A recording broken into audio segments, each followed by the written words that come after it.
Thanks for coming. Glad there's no rain for change.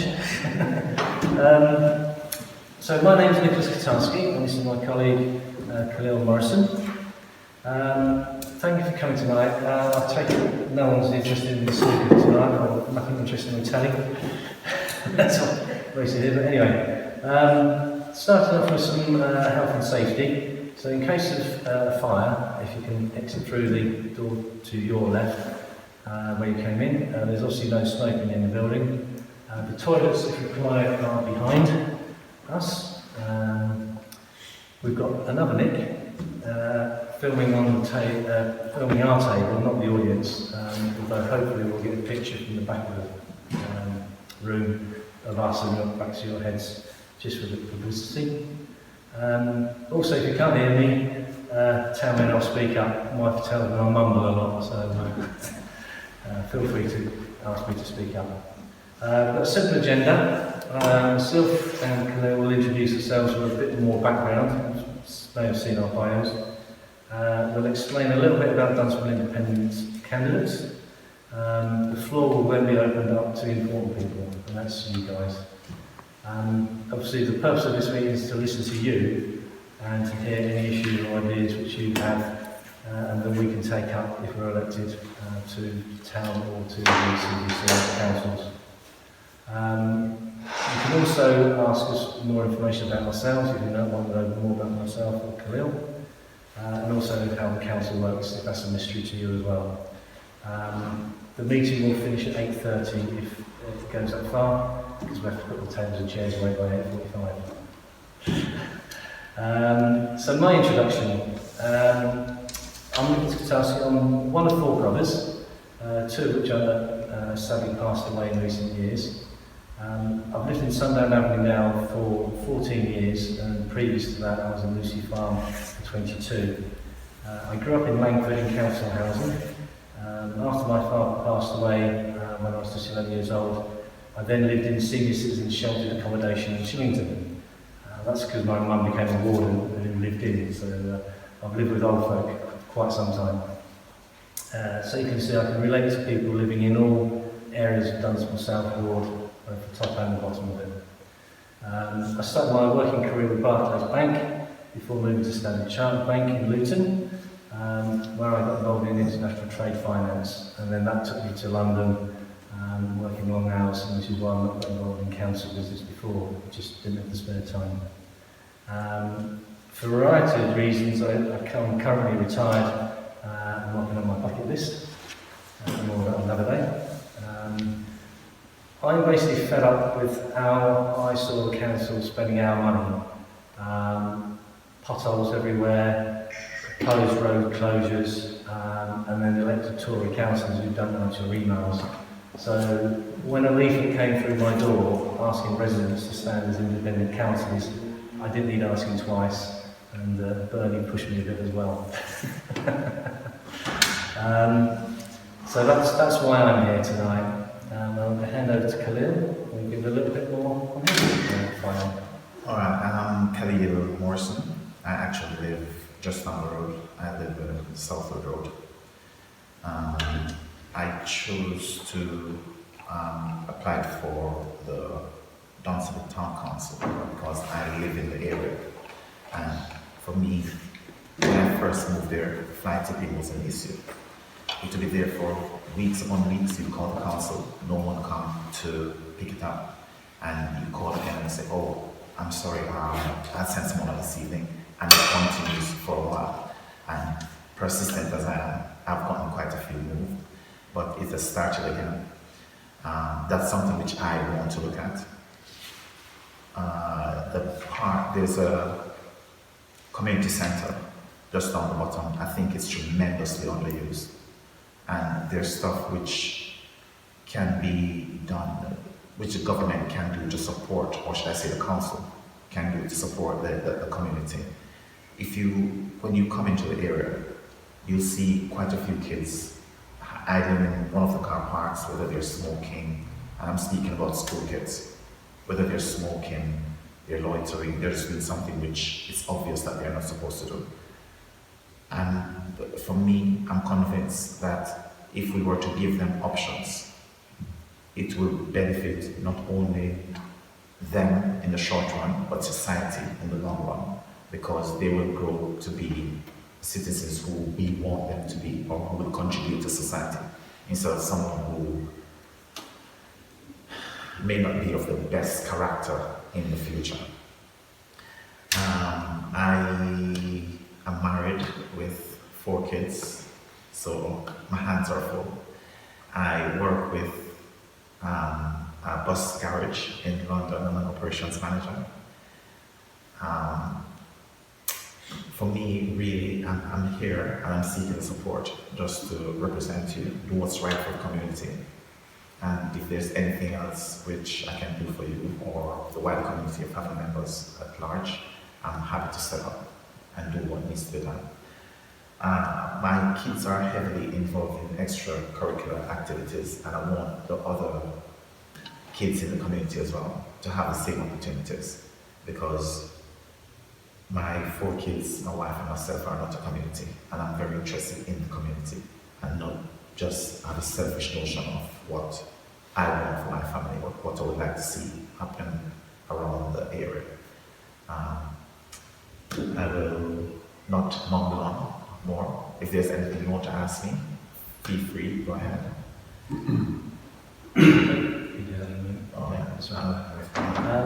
So I mentioned earlier the leaflet that prompted me to stand as an independent candidate. That leaflet was organised by John Gurney, and John did that following his successful becoming town councillor along with his brother Kirsten, and he wanted to expand this network of independent councillors who would listen to the residents and represent them on councils, as opposed to having party politics where the councillors follow what is dictated from above, not from below. So John's here tonight to help with some of the questions and answers, and he's also taken some notes. As you've probably noticed if you follow my page, there are quite a few online articles saying what we're doing and what we would do instead of Tories.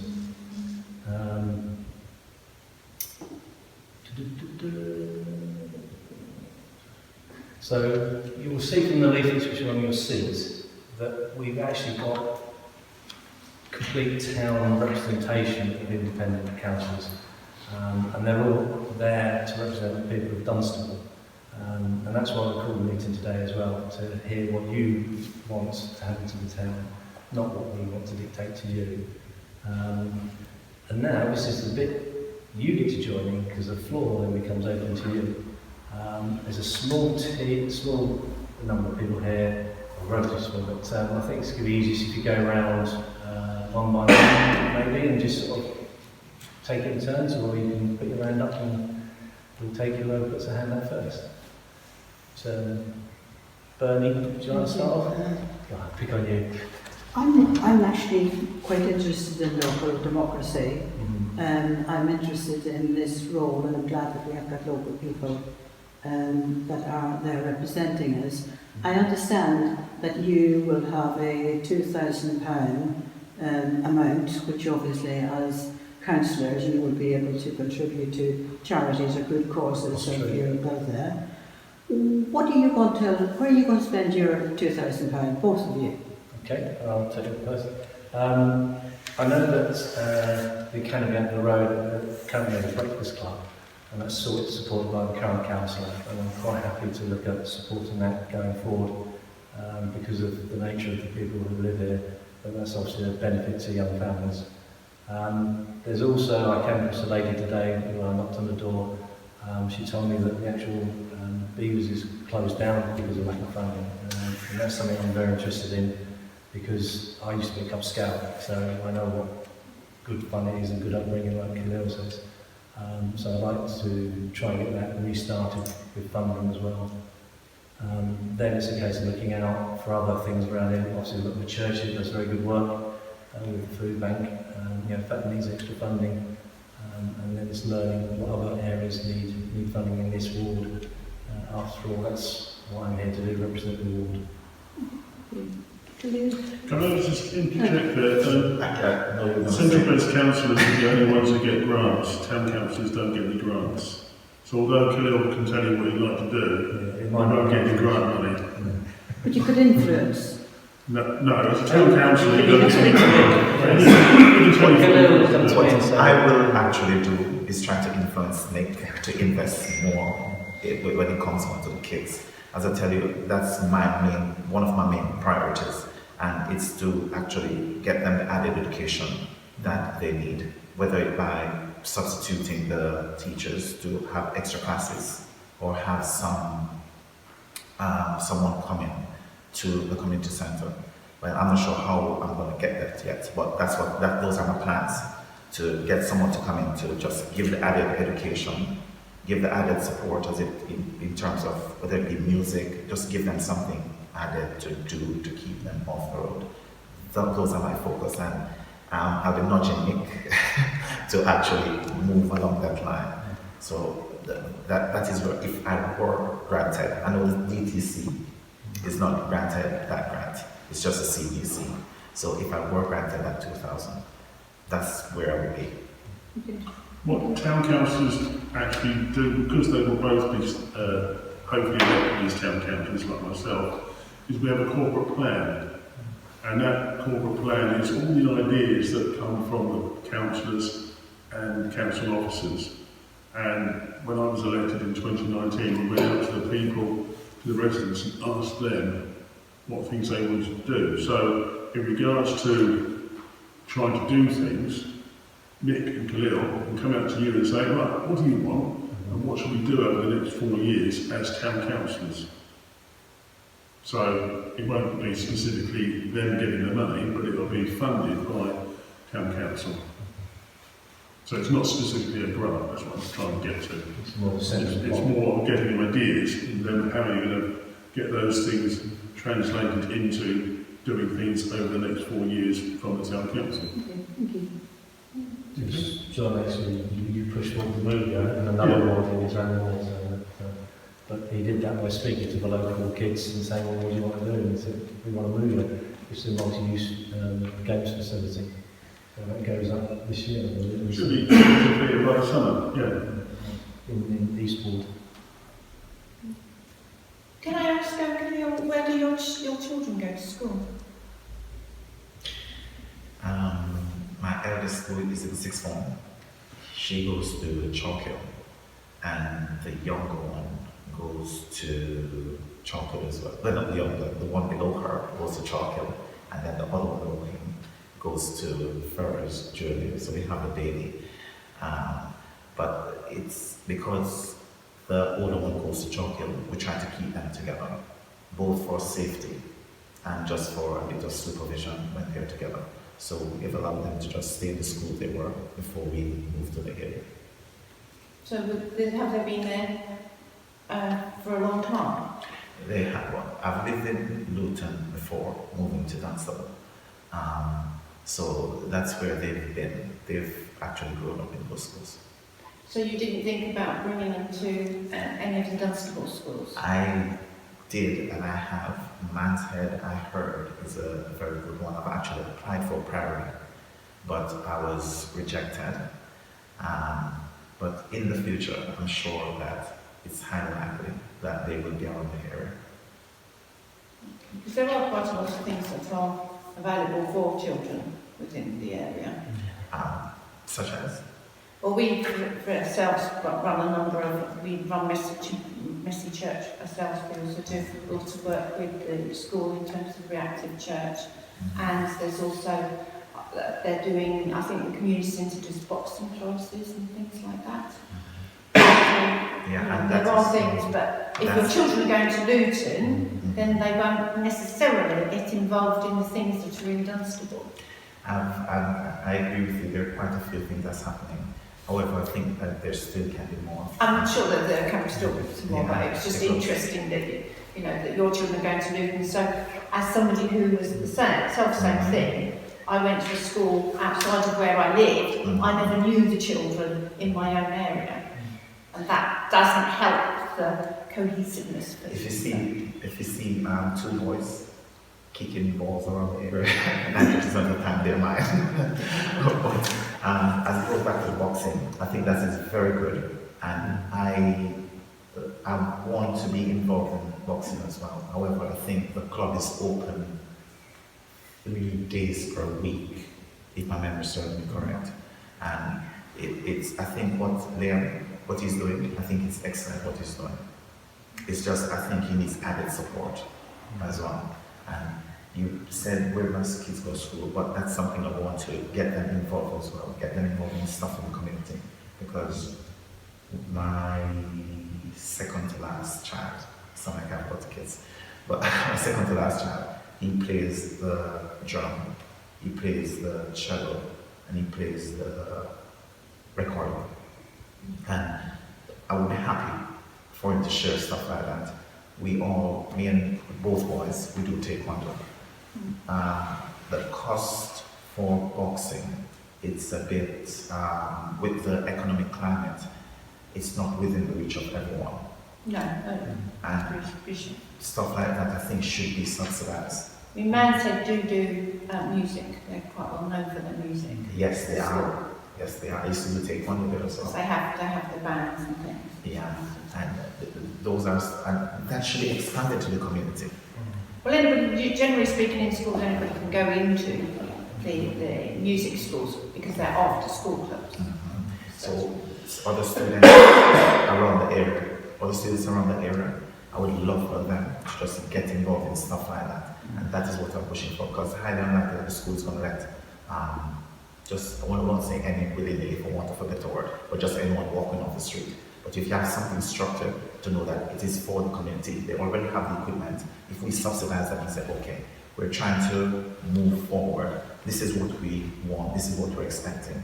Within the next 2-3 years, at least, each of these kids which we're going to ask to come join your music club, they should be able to play the cello. We can formulate a band, we can have the Dunstable downside music band.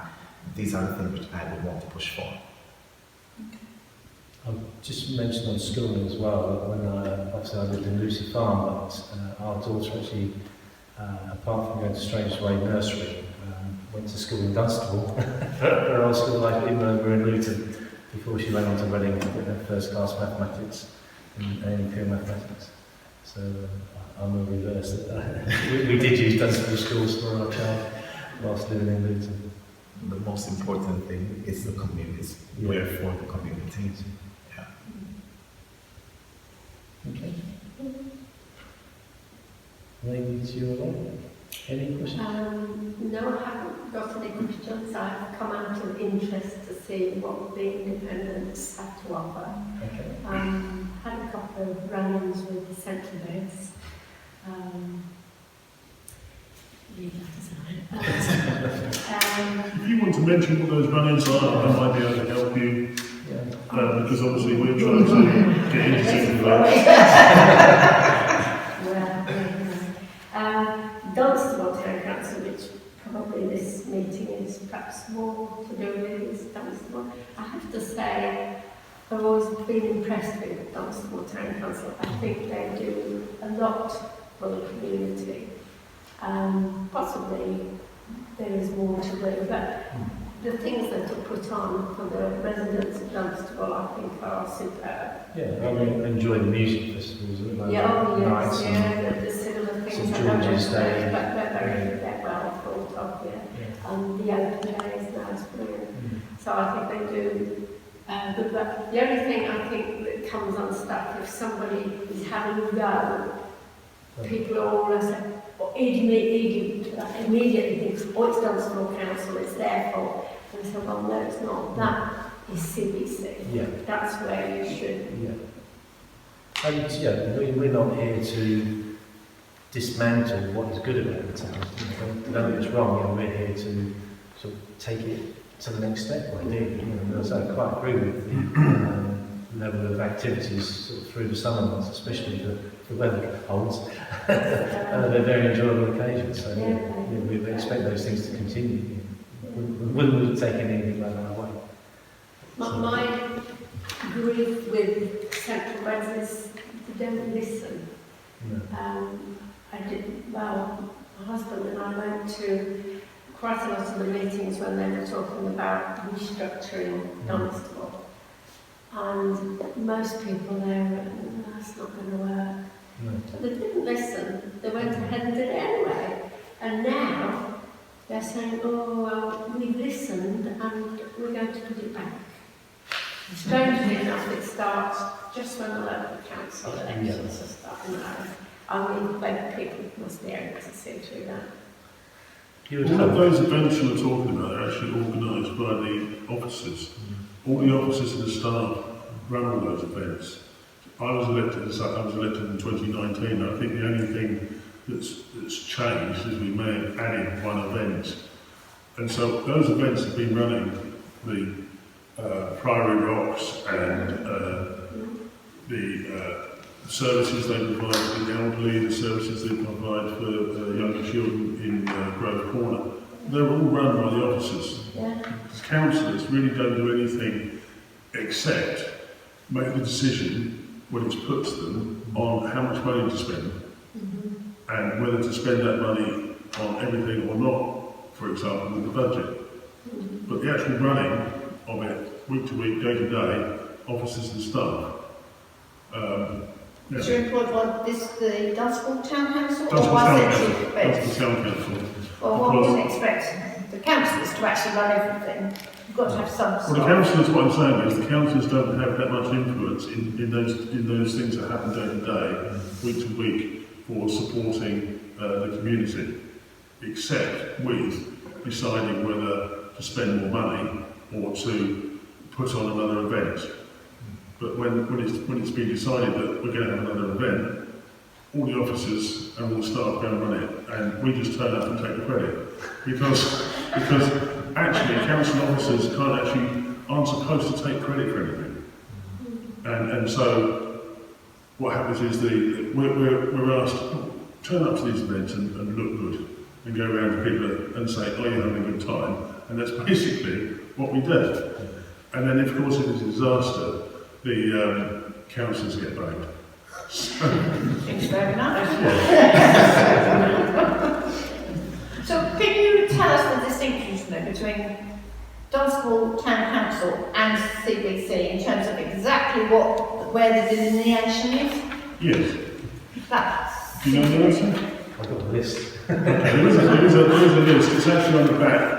It's always put on the back of the top of the town. So the basic difference is that Dunstable Town Council look after the recreation parks and the cemeteries and provide all of the community services for the elderly, for young people.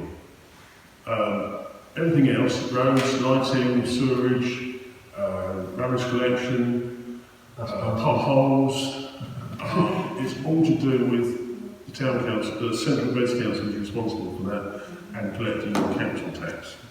Right, okay. So basically, some of the things that you put down here as being your priority, potholes and things like that, I actually imagine that you have any input in. Well, he will. CBC. Central Beds, yeah. And I will Central Beds. But it's not a Dunstable Town Council thing? No, this leaflet is for both town council and Central Beds, because obviously Nicky's standing for Central Beds, but it's also standing for Town Council, and Khaleel is standing for Town Council. Right. So obviously... we put it to say what we're doing at the top next to our names.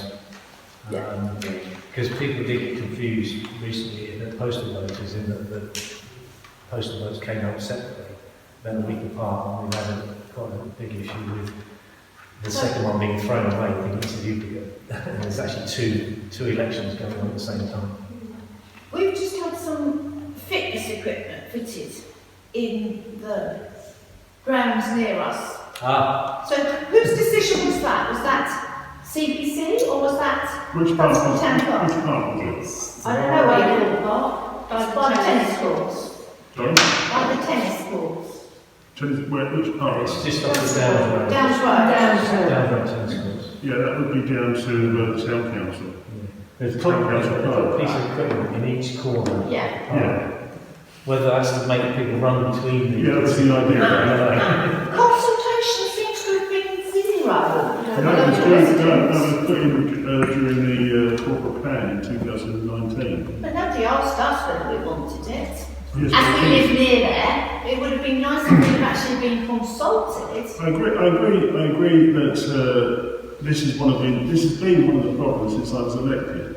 What often happens is that we have an agenda. The agenda is put on the website 7 days before the meeting. We then discuss these things, we then agree these things, and then about 2 or 3 months later they are implemented, and that's when people who live near something that's done find out about it. Yeah. So what I've been saying since I was elected is that what we should actually do is when we agree the corporate plan, which is a 4-year corporate plan, we should then divide it up into 6 months of things we're going to do every 6 months over the 4 years.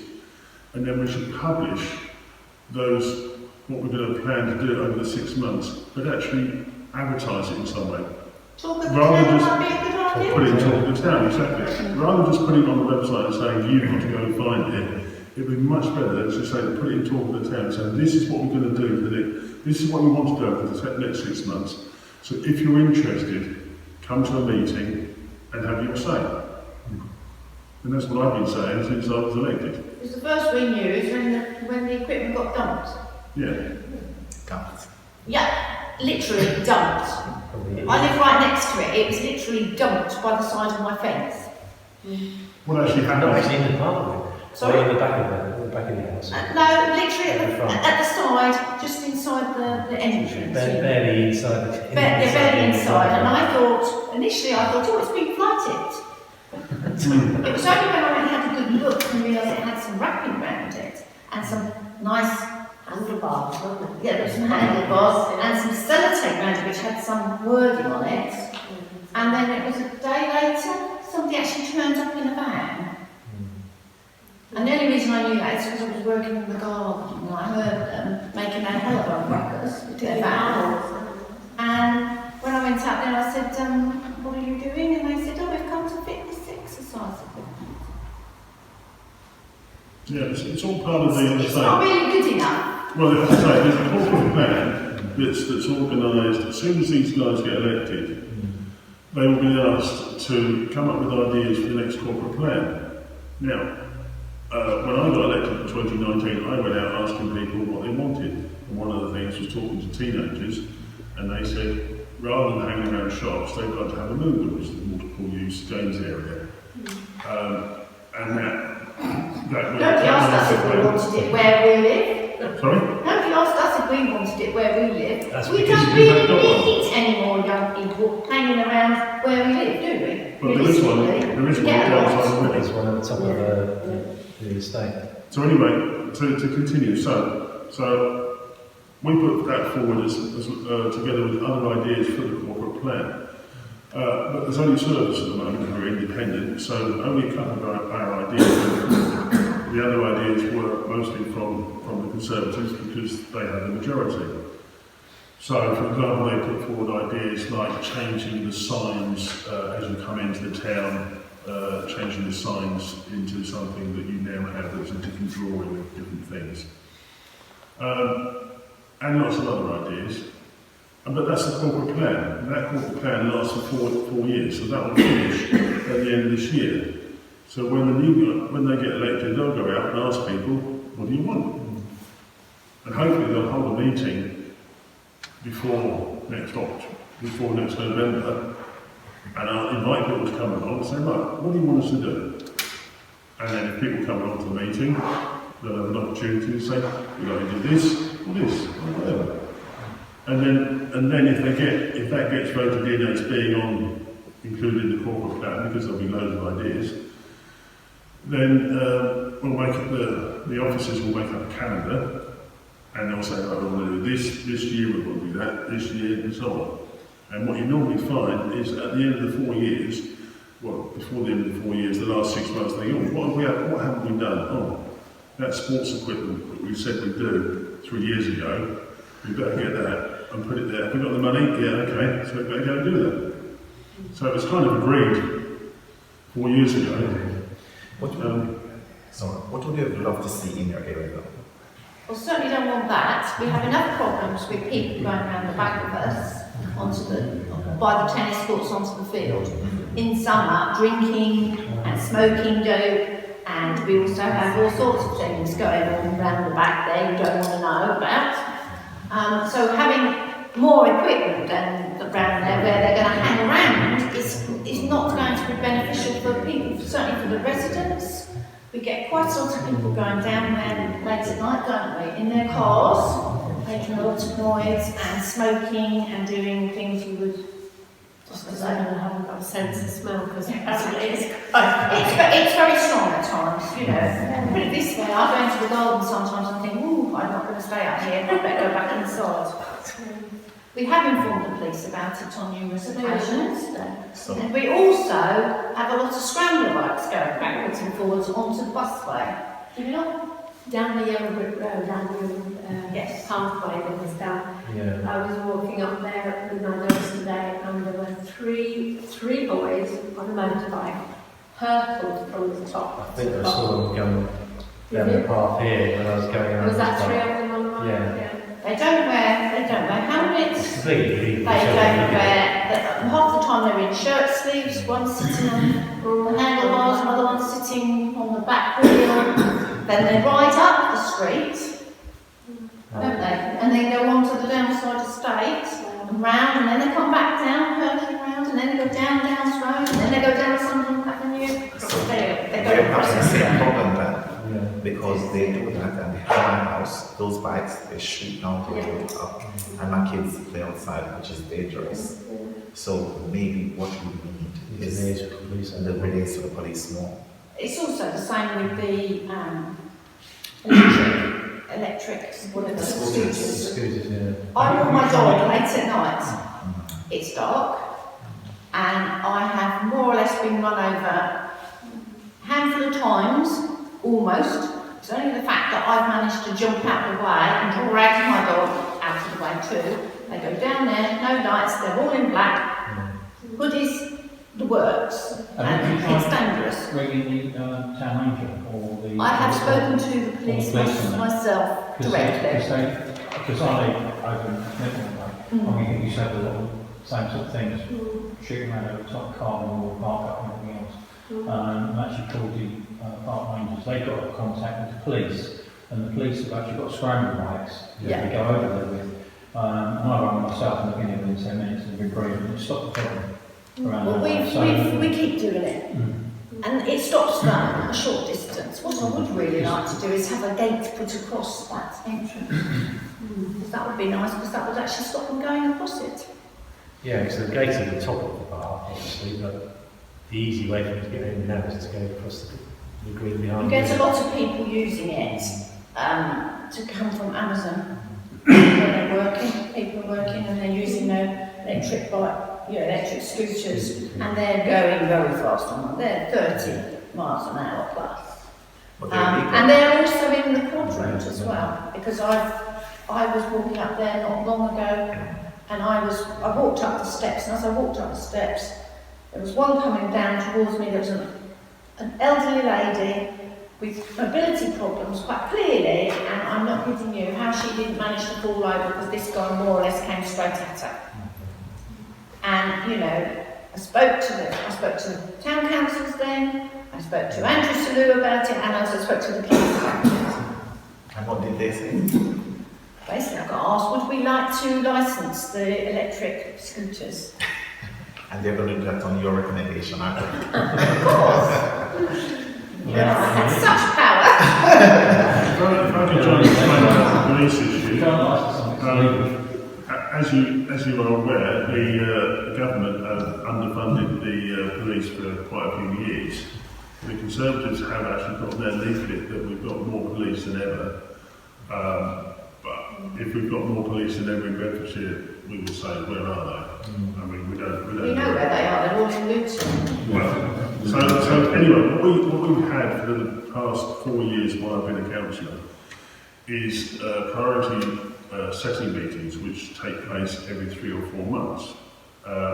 These are where the police come along and they make a presentation of all crime figures, tell us how those crime figures compare to the last year and the previous years, so what the trends are for burglary or thefts of cars and all that sort of thing. Now, before the pandemic, these were held as public meetings. They held one at the fire station, for example, and the general public were invited to this, and they advertised it and they promoted it. But then during the pandemic, obviously we didn't have public meetings, so they put it online, and they only allowed the councillors to attend.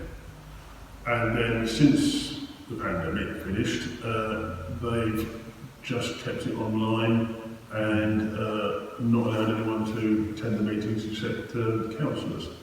So I've been asking for a year that they've been brought back into the public, so we get members of the public coming along, and then ideally we'll get people like yourself and we'll tell them about real issues that can be sorted out, because obviously unless the councillors have been told these things by members of the public, they may not know anyway.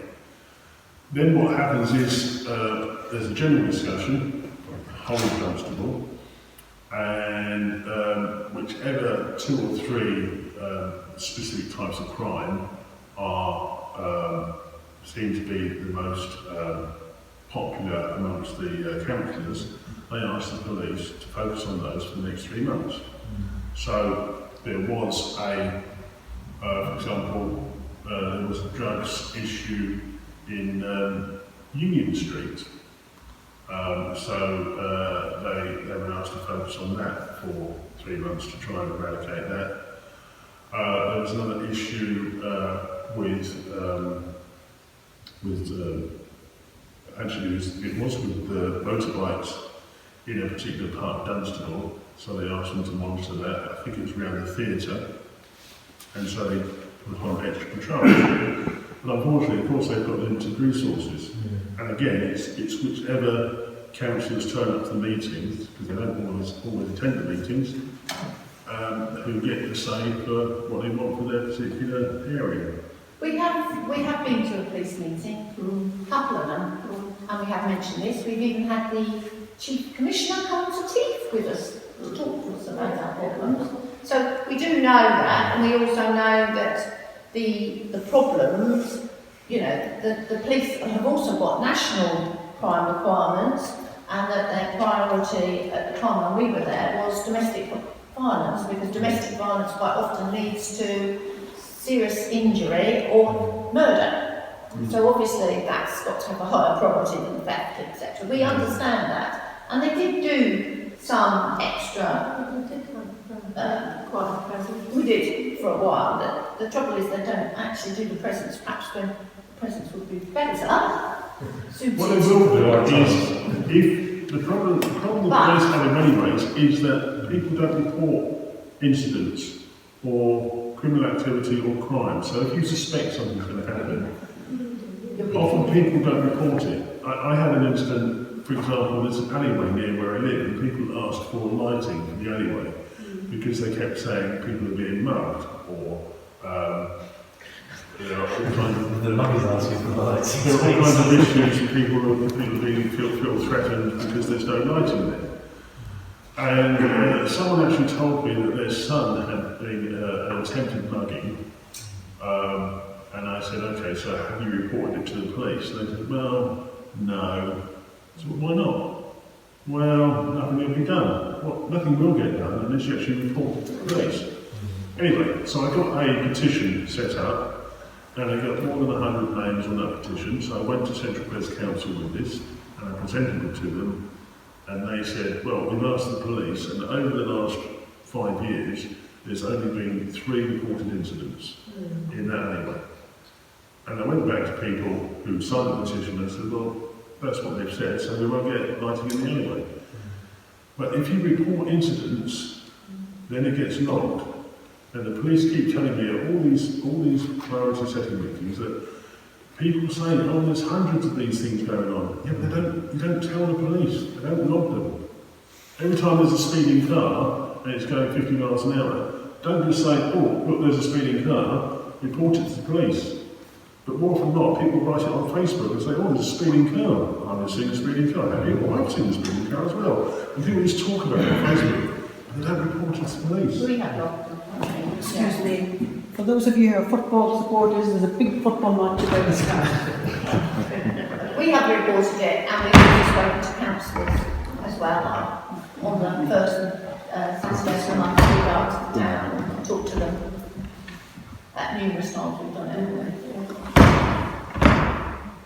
I know, but it's not enough. It's you reporting it, but in a whole street, if the whole street started reporting things, then the police would say, oh, there's lots of things being reported on there, let's focus on this area or that You street. can't make people do it, because that's No, you the trouble. cannot. So we do it, can't. but it's only people, I mean, and this is where communication is so important. Not everybody looks at a computer. I don't want to tell you this, but computers aren't the be-all and of everything. I will read the Talk of the Town every time it comes through my door and the Vine. I do not go on to CBC or Dunstable Town Council website. I don't like social media, so I don't do social media either. So you've still got to do some of the old-fashioned ways of doing things, because that's what I will look at. I've got enough things to do, IT-wise, with work and with the church and with everything else I do. I don't want to spend hours on the computer. I might be very out of things. But what I'm But I saying think is there's a there lot are of people, people around here that are the same. but there's lots of people who do go on social media instead of reporting it to It the needs to be police. both ways, doesn't it? But Because 111, isn't it, which is the non-urgent police. Yeah. So And I told ring people that. 111 and say, I've seen people put photographs on Facebook and say, look, this car is parked all the way on the pavement and it's causing obstruction. I said, okay, and I pop comment, have you reported that to the police? No. I think but this is the thing, there are lots of people who go on social media who don't report a thing to the police. And how are the police supposed to find out? They could make you don't want them the reporting form a bit easier. Takes a bit of time, doesn't it? The problem is you can report what you like to the police. We had an incident in the rear of our garden. We got a caravan and a chap come up on his push bike and there'd been some crime going around this area where people with bikes have been looking over the fences for a nice easy place to break into.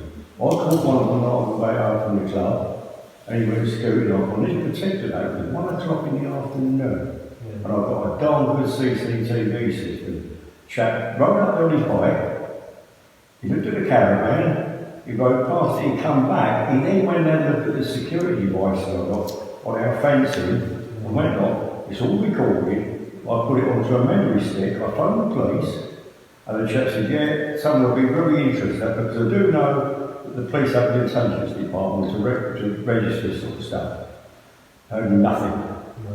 Down at the meeting at Priory Church, Andrew Stewart, I talked to the police officers there. Told them what had happened, I'll take the details. Written them all down, nothing happened. I've still got the memory stick at home, so I can guarantee you, and it actually shows on the back of the bloke's jacket, a company name, and it was for some, I won't go into name, it was quite clear on there, there was evidence there. The way that a friend of mine who was an ex-Metropolitan Police officer, he had a look at it, and he said the police in the Met would have been interested.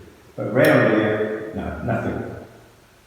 and this is where they So no interest whatsoever. These are things that we can tackle. I've actually got the memory stick at home now in case, because I do know there's going to be a burger around this sooner or later. We need to push for more police officers, we need to lobby. And the open police meetings Yeah. as well, so from the council perspective. But what I want to say is that everybody keeps telling us the police want us to help them, which we do. I spent a lot of money on the campaign to feel it myself, but it's there. The evidence is there. That could possibly prevent a crime. And my wife knows people who actually know where this organisation are. He already works for one of them. The police, no interest whatsoever. So what is the point in them asking the public to help them when they don't show any interest at all? Well, I'm not here to defend the police, I'm not here to speak for the police. What I can say is that this is how it happens at the moment. What I would like to see, and what I've been pushing for, is to have the police hold public meetings, have their priority meetings public, so they can hear everything that the public is saying. What I want to do is see the Conservatives actually tell the truth on their leaflet, rather than saying there are 1,400 police officers, actually saying how many of those are new and how many have been retired. Because if you say you've recruited 150 police officers in the last 2 years, okay, you've recruited 150 people who are aged between 18 and 25, who are raw recruits who need training and experience. How many people have retired? How many people have left the force in the same time? You may find there's been 125. So your net is only about 25. So of the total what Conservatives are saying, how many of those people are new? How many of they are quite inexperienced? How many are in training? How many are on sick leave? And bear in mind that the police, like the fire brigade, they have to run a 4-shift system. So you're only going to have a maximum of 25% of those police on duty at any one time. So we haven't really got 1,400 police all the way around Bedford. So I think it would be much better if the Conservatives told the truth and if the police came out and actually spoke to the residents. And that's what I'd like to see. As a sitting council, is there any, what can we do to push for stuff like that to happen? What you say about the meaning of the police, I was to go to them myself, that's got a perspective thing. But what I couldn't understand, when I managed the Codron, I used to have a damn good working relationship with the police and anything like that. They had a dedicated information officer and they would collate all this evidence down and it stopped a lot of crimes. Now, and this was clear, I mean, the video, even my wife said, you could not fault it. It shows everything the police get wrong. But, and he actually, his opinion of the Bedfordshire police is, he's wanting to select, is they're crap. That is what, seriously, that is what the Met Police think of Dunstable, the Bedfordshire police. I think the problem is that the majority of the police actually are based for Luton because that's where they're considered to be the majority of the problems. Yeah. So Dunstable has actually come, you know, we've lost our police station, it's really only a holding cell for criminals, and because we haven't got any direct people within Dunstable that actually look after Dunstable, we're suffering from it. So really, part of the thing would be we need to bring back somebody to actually be based in Dunstable. Well, the police station is still open for the detectives in the back, but there's no front. There's no front. There's no uniform part to it. That's the problem. Well, I mean, It's not very important, we've got a problem. Yeah, it's not. And it's the same in other towns. Leighton Buzzard lost their police station. There used to be a police station just under the bridge as you go into High Street. That was turned into a school. yes, Schools used to have a police house inside their grounds. They've all gone. So over a period of the last 20-25 years, they've got rid of police in the community, small police stations, and we're all saying we want this back. But Conservative central government. Can we just not keep on about Conservative central government, just say government? Because to be honest, I don't think it was any different under Labour or any, they're all as bad as each other. Personally, all governments don't seem to do very much to support what we were looking for. So I'd rather it wasn't just all the time flagging Conservative or, let's be honest, Labour didn't leave it in very good shape. No, Conservative aren't leaving it in very good, so let's just say government. And that's Then we what, don't that's actually. what I'm saying, if you had independents running it. Well, there we are then. Well, there you go. Or we could go Green Party, couldn't we? Can I just ask? We go up the cemetery in West Street quite a lot, and we've discovered over the last few years the amount of travellers that hang around up there all the time. They've all got vans, trucks, they come with these enormous, elaborate monuments on their graves. Now, when my brother and I, we lost our mother and father, they stipulated we could only have a certain size and it got to be regulated and all this, that and the other. They just come along and put these monstrosities up. How can they get away with that? I mean, they're vast. I mean, some of the graves up there, there must be at least 4 or 5 graves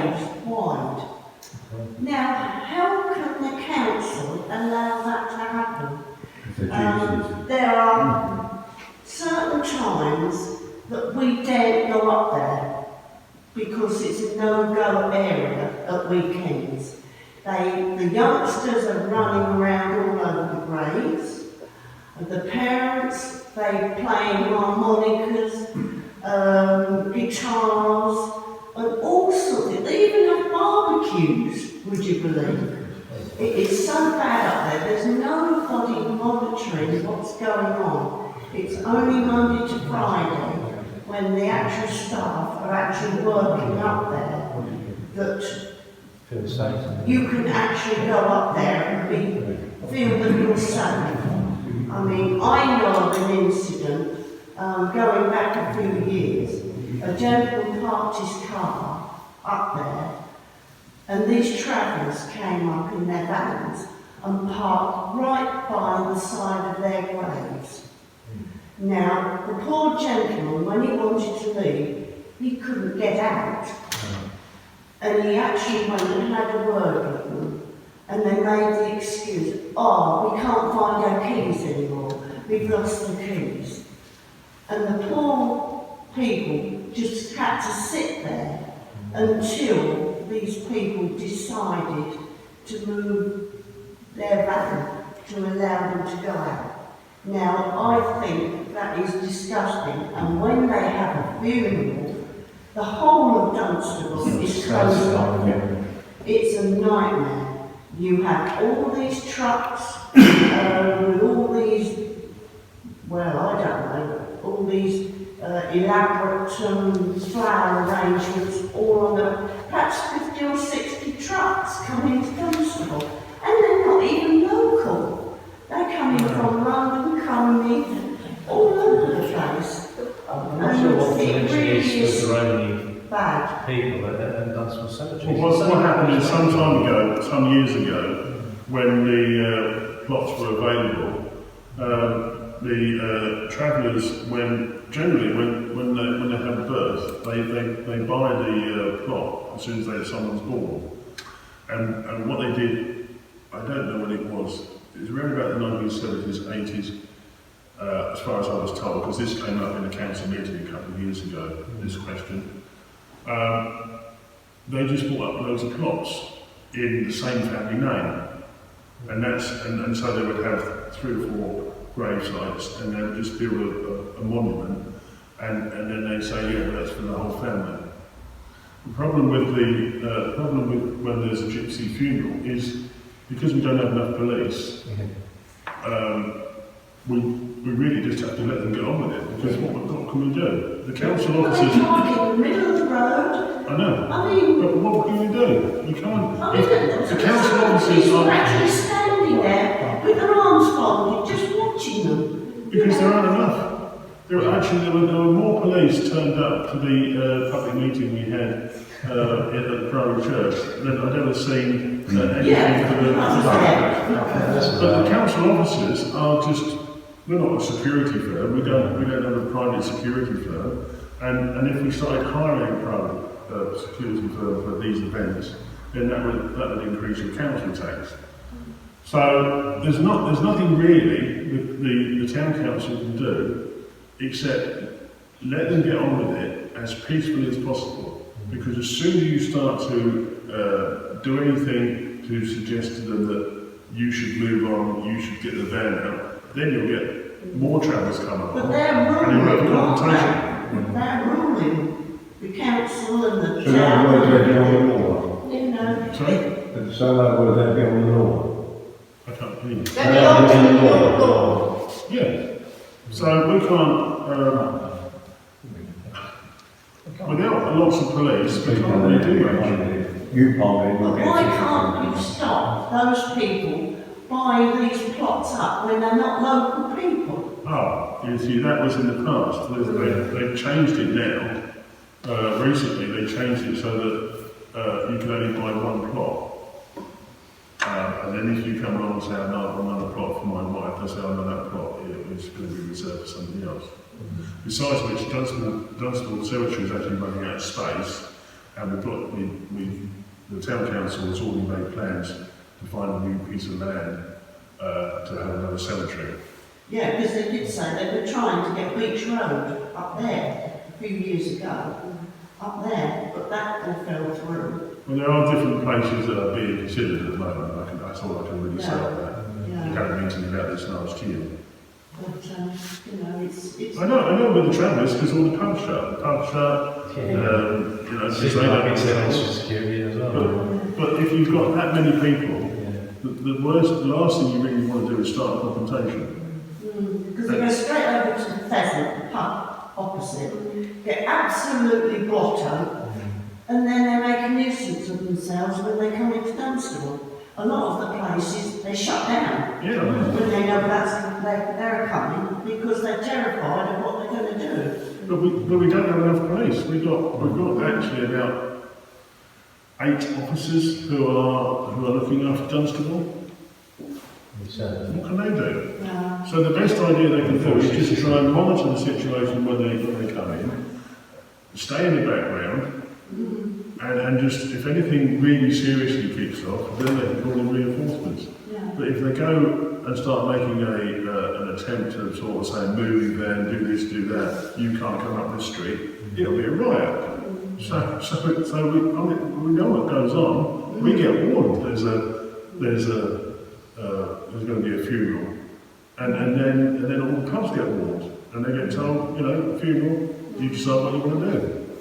But without 50 police, there's not a lot we can really do. No, they know it.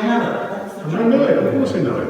I personally don't believe that the parking problem is the responsibility of Dunstable Town Council or the public behaviour situation. But, and this is a criticism of the police and maybe the authorities, but I can remember years ago, you had a situation whereby mothers with their plans were going on a peaceful protest. I've never seen so many police officers in their life. When you have a lot of gypsies running around town wrecking the place, you never see the police. If you park your car somewhere, you'll get a trick parking ticket. And if 30 of us turned up for a funeral and left our cars, we all get ticketed, and we get chased. But because they're gypsies, nothing's done. Now the law is the law, and the law should be enforced equally as everybody. But it does seem to me, and a lot of people, that these people now still what they want, and the police, not just the police, but the authorities turn a blind eye. And as I say, it's not a prison Dunstable Town Council, it's not their problem, they don't make the problem. But the general feeling is that we're the ones who pay rates, we have to abide by the law, we'll be chased up, but these people can do what they want. I used to work in the quadrant and make no mistake, when they turned up in the town, all hell let loose in the shops. It was horrendous. But parking is one thing, but obstructing the highway is actually illegal. It is, but it's no good. The police let them get away with it. Well, What the authorities again, it do. depends on how it's been forwarded, and if they've got enough public calls for it, then they would have to, because you can't block a proper highway. It's against the law. It may work, there's a lot of things against the law. Yeah, but parking's Richard. obstruction of the road is not a completely different matter. Do you know what's going to happen to Priory Gardens surgery when they close at the end of this week? What, you mean the building itself? Building stuff, yeah. I don't know what's going to happen to the building. All the doctors are going to go into the health club, Yeah. but I don't know what's going to happen to the building. No. As far as I know, it's only private garden service, This week? Yeah. which means I've got a walk further. But they told me, for instance, that they're up to shambles at the moment, Priory Gardens. I mean, I was told to go for a cholesterol blood test today by one of the ladies down there. They said, come in to the walk-in clinic, you'll be seen and all this, that and other. So, went down this morning, only to find, oh, they're not doing it today. They're all on a day's training, how to do blood tests at the new hub. Now, I couldn't believe it. I said, well, I was actually told to come round today and have this done before this You surgery contradictory advice on this. We've had issues personally with them as well, but we bring up, my daughter has to have an injection every 3 months, and on the phone they said, well, we've got no appointments for the time you want. So we knew, right, okay, we'll ignore that. So we walked down to the surgery, spoke to the receptionist, got a date. And we wanted Do it. you know what? Sometimes On the phone, we got clearly if I need to make an appointment for anything in particular, sometimes I'm on there 35, 40 minutes, you know, and we have to pay for that call. You know, they just keep you holding on. You're now 35 in the queue. It's ridiculous. It never improves. No, the easiest way is, well, I know it's difficult for yourself, but if we want appointments, we walk to reception and walk down. I was going to say something else. See, the thing is, what's happened with doctors, and we all see this, before the pandemic, the government was saying we want to bring in something like 24 hours, 24/7 or 7 day a week doctor surgeries. They wanted to have them open 7 days a week, and they wanted to have them open from 7 o'clock in the morning till 10 o'clock at night. And they were putting all these demands on the doctors. And the doctors were trying to resist this. And then the pandemic came along, and suddenly the doctors were all in demand. And then all the doctors realised, oh, hold on, if you really need us, you can't force us to do all these extra hours. You can't force us to be open 5 days a week, 6 days, 7 days a week. And now all the doctors have realised we're the ones who are in charge of this, because you haven't invested for the last 25 years in getting more doctors. And whether it's the previous Labour government or the current Conservative government, they're both at fault for this, for not actually investing, because the time it takes to train a doctor is at least 7 years. And so whichever government comes in, they can't say they're going to improve it, because the government can have a 5-year term and then you're going to vote for someone else. And if the local council says, oh, we're going to get more doctors, where are you going to get them from? Because we've left the European Union and said, go and get them from there. But what I don't like is, if you've got a problem, you've got to have a telephone consultation. Yeah. And that's actually come from COVID, because they all didn't want to go out and see it. Yeah, They don't want to stand a chance of getting it. So they all got used to working from home. So I agree with what you're saying about some of the fact that they now feel they're in the driving seat. But actually, I do think that the government's got the right idea to actually turn around and tell them, no, you need to get back to work and you need to get into the doctor's surgery, because I'm fed up of having telephone conversations where I've been misdiagnosed and it's now caused me 5 months worth of aggro because of it. And I'm sure you'll be saying, The way to see you a can't doctor. diagnose by a phone call. Some things you physically need to see. The easiest way that we find is you get a nurse's appointment, get to see the nurse, and the nurse says, no, I've got to get a doctor in, and then they put the doctor straight into the nurse. So you've got to know the system to get round their defences, basically. But going to the reception to book appointments, get nurses appointment to see a doctor. Sounds dark, but that's the way it is. Just a question really directed at Mr. Gurney. He's on CBC. Not a CBC council. Perhaps a little bit more in the know than we are. Okay. The magistrates and the ambulance station, we're told that's now going to be another 60 apartments to be built by, is it Vista Homes? Yeah, Vista Homes, New Vista Homes. Yes. Is that cement? Is that going to happen, or? Well, it hasn't been agreed yet. It hasn't been agreed yet. What's going to happen is the plans will come to the plan subcommittee on Tuesday, I believe, this coming Tuesday. And the town council will look at those plans, but we don't have the authority to say yes or no. We can make recommendations, and we can say that we've been told by the residents that they don't want this to happen. And then we can say that we don't like the plans or we don't like the design. We had a meeting about this last November where we were given a pre-presentation of it. And over the past 4 years, I would say my brother and I's independents have actually been influencing the Conservatives by saying that every time there's a planning application, especially for a big development, we should discuss it. We shouldn't just pass it through. And so we've been getting them to agree to at least discuss it.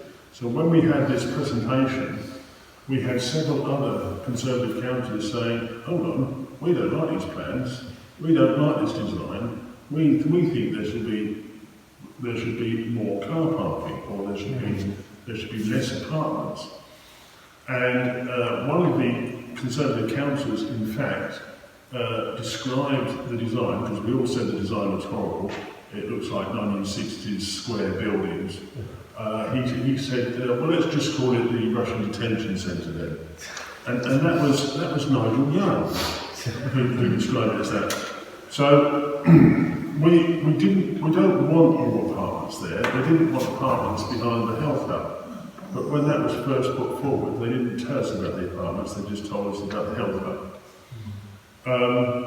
The health hub was originally supposed to be on that site, but because there wasn't enough space for apartments, they decided to build it across the road. So I would say come along to the meeting if you want to. It's on Tuesday at Grove House, which is opposite Ephes. The meeting will start at 8 o'clock next Tuesday, so we can go out and do a bit more canvassing in the daylight. And we will discuss the planning application. We can't make any decision before it. What other options were thought about? For what? On that land? Why did it have to be apartments? I was under the impression that Asda wanted to open it up as a petrol station. No, the original, on the master plan that was drawn up in 2011, published 2011, the health hub was to go on the old magistrate's site. I thought it was going to go on Bagshaw's site originally, when it was first discussed that we were going to have a health hub. Dr. Hassan and all that, they were going to put it on the Bagshaw site. Well, no, then they actually, decided against that because they wanted to develop more private properties on there. no, originally the health hub was going to go where the old AC Delco site was. That was before the credit crunch. So it was planned in 2006 to go down near the roundabout, not the roundabout, the junction at the bottom of just past French Avenue. So where the old AC Delco site is now, or the housing. But of course the credit crunch came along and that put a stop to any developments for 5 years. So then they came up with a new master plan and they said, well, we'll put it where the magistrate's court is. But then of course they wanted to build apartments and they couldn't get the apartments on that site and the health hub. So they decided to build the health hub across the road on the Grove Park. Take the football pitches away and build it there in order to get the apartments on as well. They look like little rabbit hutches. Well, how they look and what they are, I think they're going to be quite expensive to pay for because it's only leasehold where you get 75% of it at the most. So then we've got the magistrate's area and also where the library used to be. There's 2 areas of building things. And they're going to have to build something. But why is it down to one option? Has there not been a number of options available, a number of builders available? It seems that.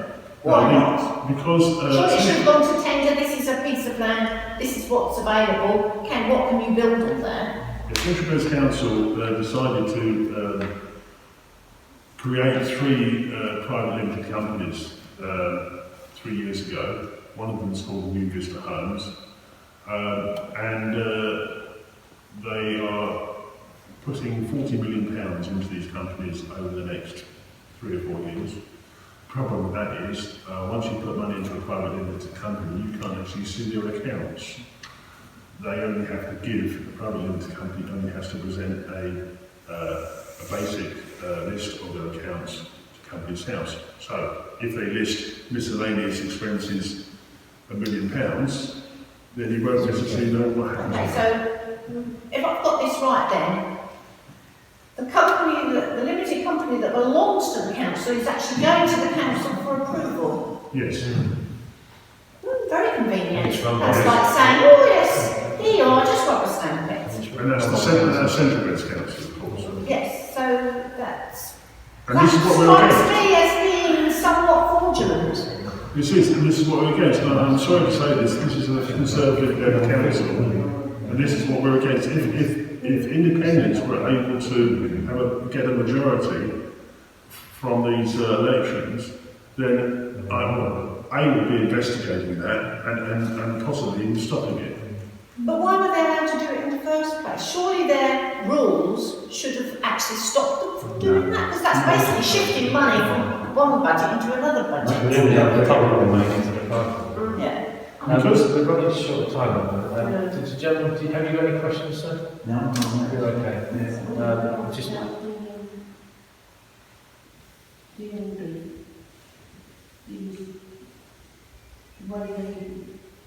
They're trying to alter some of the left and right turns, aren't they? oh, in the town But that centre. turning, I thought they were supposed to be taking that great big curve away. Well, they're Because altering it it. just completely blocks one lane. Yeah, the only message we've seen is that well, there's two things. One, there's apparently a sensor, which the road surface is not what it's supposed to be, so you have to dig it up again. Yeah. And then when they relay it, they're going to put in But the who's straight really on in the the left first arrow. place? I mean, it's the most stupid Yeah. thing. If we get in, we want a proper town consultation to get everybody's views of what to do. So many people come to us and said, yeah, there used to be an old oil barrel, it worked perfectly well, or the mini roundabout. So what we've got now is no one's taste. Yeah, because that So I frustrates said that when we went to the council. my brother. And I can turn right, and And the go other on, lane. come on, all around. Can't be in both at the same time. Yeah.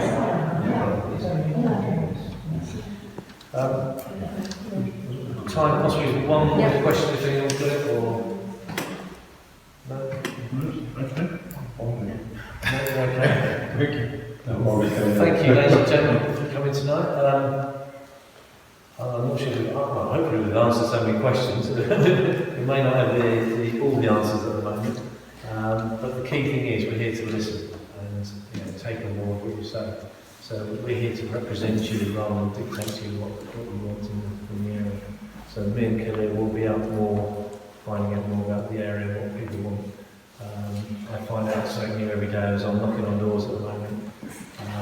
So I'm learning a lot. For these meetings, how often or frequent would you rather these meetings be? Every month, a quarter, annually? I think we need to do something which will get more people here. How do you suggest? Coffee morning. I mean, Nick, you go to the coffee morning that's here at the church, there's about 30 people here then. Yeah. So you can go round and do that. I mean, certainly we had councils before COVID that would come to one a month or one every 3 months or something. I think there needs to be just a different way. Yeah. Meetings in the evenings don't tend to do well Certainly, around I here. think if Ricky's okay with me sort of doing it like a council chat. I'm once sure a month, that the community coffee is that's what it is. Yeah. It's a community. Yeah, To everybody's actually. relaxed. Yeah. And when Nick comes along and has a word, people feel comfortable raising matters. I mean, maybe being outside the school gates or something like that is another option, because there are a lot of people, the women of the town, of this area, etc. I think that you can't, you've got to get out and meet people, but I'm not sure that evening things like this, perhaps once every 6 months perhaps, but not as don't make it a regular sort of once a month or something like that. And I'm killing myself, I'm shooting myself in the foot. But obviously, I have the other hat on, which is funding for the church, but I don't know that when I look around us, I think, is it worth your time when you're only getting a few people's viewpoints? Listen to everyone, it's always worth the time, having a chat with everyone. But your point is taken on board. Possibly we can approach it in different ways as well. I think I contact can say something there. I think Nick comes to the coffee mornings. I come to the service on Sunday. Also to the renewed session, which we have 2 every month. Now I can pick up a lot of information. I'm quite happily play that information and give it to the parent. Appreciate it. But no, it's in our interest. We all live in this world. So I think that's, but I think certainly Nick coming on the coffee room does a great, Yeah, does a great deal. it could be that I make it, that I have a little table and people can come over and sort of discuss, or I just go around the tables and just say that, you know, I'm canvassing for ideas and any issues. But there are a lot of Yeah. parents and older people who don't come even into the church for community coffee, although we are, you know, we do try and Try and encourage them. encourage people, but I don't know, there used to be the Woodfield Green Residents Association and that fell by the wayside, but that was really hitting quite a few people. That is quite interesting because what Khaleel was on about, it's something for youngsters. We got an arrangement with the community centre. It was being run by the Creative Church at the time, which is a part of Seventh-day Adventists. Now, where some of the youngsters, I was to meet myself and Roger Petworth, who was a Labour councillor, and they said, look, all we want is somewhere to chill out, meet up, and have a nap with their friends. Now, they made their own rules, no swearing, no ball games, no drugs or anything like that, and it worked very well. Now, the feedback we had from the police was that as soon as that club opened, the incidents of antisocial behaviour dropped by 41% overnight. And these are youngsters that weren't considered, well, a lot voluntary to be fit to be human members of society, but when you were talking to them, they were decent young lads, and that's all they wanted. But then unfortunately, the town council, and this is where I accepted, decided to try and destroy the community centre. The 7-day event is there, and that fell around, and Khaleel are only making efforts to get in touch with people. If you can get someone like that going, make no mistake, it'll make a hell of a difference to this area. That's So often up to 7 years. Thank you. Okay, thank you. If you need to contact us, we've got details on the leaflet, the emails and the websites. Hope you enjoyed the evening, and if you want another session, we're at the Methodist Church tomorrow evening at 7 o'clock as well.